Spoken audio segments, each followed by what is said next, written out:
Hello guys, तो आज का जो हमारा क्वेश्चन इसमें देखा है, satellite in a force free space sweeps stationary interplanetary dust at the rate of dm by dt is equal to av, where m is the mass and v is the speed of a satellite and a is a constant.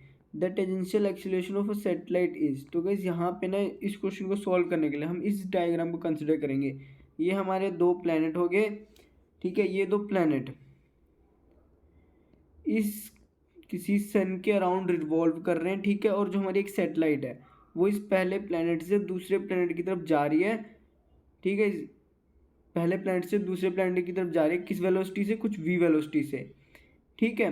और क्या करते जा रही है, जो कि इन दोनों planets के बीच में, यानी कि पहले और दूसरे प्लैनेट के बीच में जो डस्ट है ना, उसको स्विप करते हुए जा रही है। जिसका मतलब क्या हुआ कि जो इस सैटेलाइट का मास है ना, वो टाइम के साथ इंक्रीज हो रहा है, ठीक है। तभी आप देख सकते हैं कि हमें रेट बता दिया गया है कि इस रेट से dm/dt रेट से स्विप कर रही है।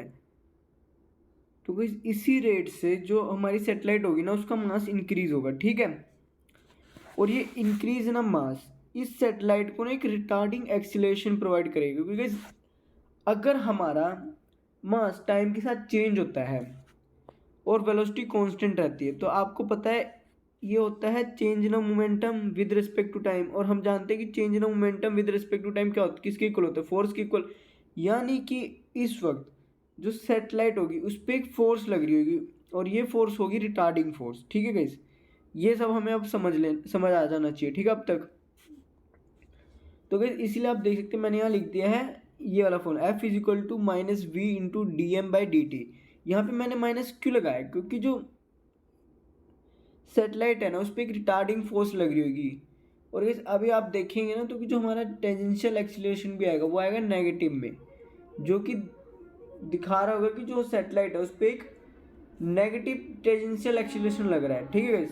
तो यहाँ पे मैंने d m by d t की जगह पुट कर दिया ए वी, वी को ऐसे रहने गया। तो जो हमारा एफ आ रहा है वो आ रहा है F is equal to minus a v square.